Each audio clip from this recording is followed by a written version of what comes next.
स्वर्ग सा सुंदर और सामर्थ्य से भरपूर जम्मू और कश्मीर, लेकिन 70 सालों से धारा 370 की बेड़ियों से जकड़ा रहा कश्मीर।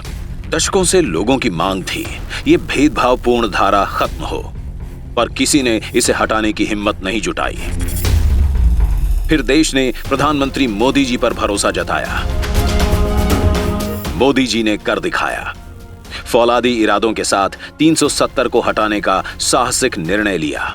धारा 370 हटने पर विरोध करने वालों ने कई आशंकाएं जताई थीं। कुछ नेताओं ने इसे जल्दबाजी में लिया गया फैसला कहकर काफी विरोध किया था। कुछ ने इसे जम्मू कश्मीर की शांति व्यवस्था को भंग करने वाला कदम बताया था। पर सच तो यह है कि 70 साल पहले जो केवल एक अस्थायी प्रावधान कहकर लागू किया गया था, उस 370 को जब हटाया गया, तब न एक गोली चली, न रक्त की एक बूंद बही। पर हां, पिछले 4 सालों में कश्मीर की तकदीर और तस्वीर दोनों बदली हैं।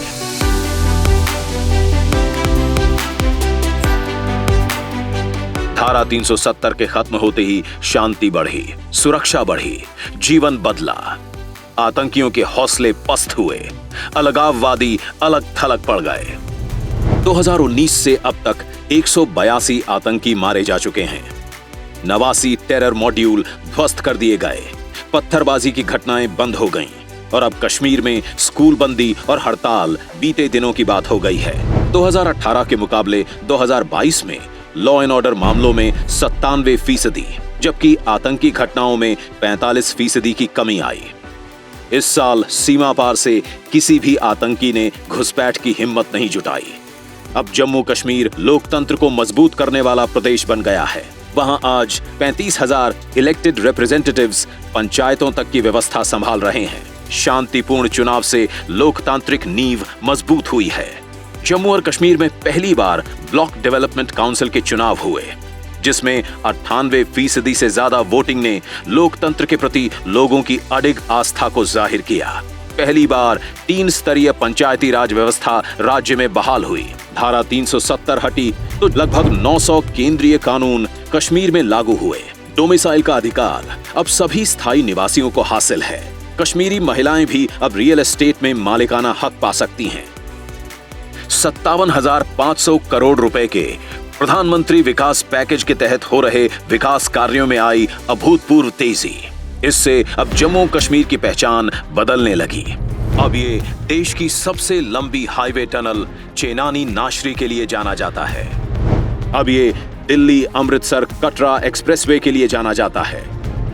अब ये प्रदेश दुनिया के सबसे ऊंचे रेलवे पुल चिनाब ब्रिज के लिए जाना जाता है। जम्मू और श्रीनगर अब उभरती हुई स्मार्ट सिटीज के रूप में जाने जाते हैं।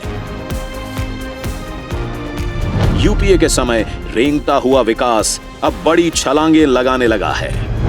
यूपीए के समय प्रदेश का रेलवे बजट में हिस्सा था लगभग 1100 करोड़ रुपए, जो कि आज एनडीए के समय में है करीब 2400 करोड़। यूपीए के समय यहां तकरीबन 3100 किलोमीटर सड़कें बनी थीं। एनडीए के समय 11,400 किलोमीटर के करीब सड़कें बनी हैं।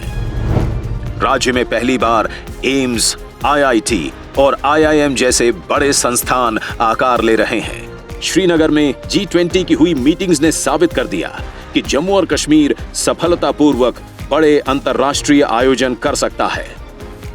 34 साल बाद श्रीनगर में मुहर्रम का प्रोसेशन निकला। 32 साल बाद कश्मीरी पंडितों ने अपने घरों में नवरेह मनाया। श्रीनगर में प्रदेश का पहला मल्टीप्लेक्स खुला।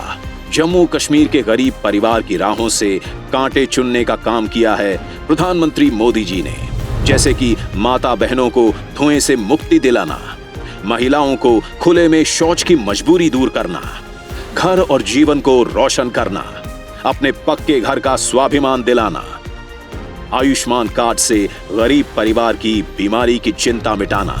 3.5 लाख युवाओं को स्किल ट्रेनिंग भी मिल चुकी है। एनडीए सरकार ने यहां की प्राचीन विरासतों को फिर से जीवंत करने का बीड़ा भी उठाया है। कुपवाड़ा जिले में माता शारदा मंदिर और जम्मू में श्री वेंकटेश्वर स्वामी मंदिर का भी उद्घाटन किया गया है। अब जम्मू कश्मीर के साथ साथ लद्दाख में भी जनसेवा का उत्सव मनाया जा रहा है। बॉर्डर इंफ्रास्ट्रक्चर को मजबूती मिल रही है। मोदी सरकार लद्दाख को सभी मौसम में संपर्क प्रदान करने के लिए शिंकुनला सुरंग का भी निर्माण कर रही है। निर्माणाधीन जोजिला सुरंग भी भारत की सबसे लंबी सड़क सुरंग और एशिया की सबसे लंबी बाई डायरेक्शनल सुरंग होगी। इस सुरंग के निर्माण से श्रीनगर, कारगिल और लेह के बीच हर मौसम में और तेज कनेक्टिविटी मिलेगी। एनडीए सरकार लद्दाख में देश का पहला ग्रीन हाइड्रोजन प्लांट बना रही है। लद्दाख देश का पहला स्थान होगा जहां जल्द ही फ्यूल सेल इलेक्ट्रिक व्हीकल चलेंगे। लद्दाख करीब 70% भारत नेट कनेक्टिविटी के साथ डिजिटल इंडिया की बेहतरीन मिसाल बन रहा है। लद्दाख की गरीब माता बहनों को 11,000 से अधिक उज्ज्वला गैस सिलेंडर पहुंचाए गए हैं। लद्दाख में 33,500 घरों को नल से जल पहुंचाया गया है। आयुष्मान योजना के 1.3 लाख लाभार्थी हैं। करीब 2,100 पीएम आवास बनाए गए हैं। 960 करोड़ के मुद्रा लोन दिए गए हैं। अब जम्मू कश्मीर, लद्दाख अंधकार में नहीं, यहां विकास का सूरज प्रकाश बिखेर रहा है। जय हिंद।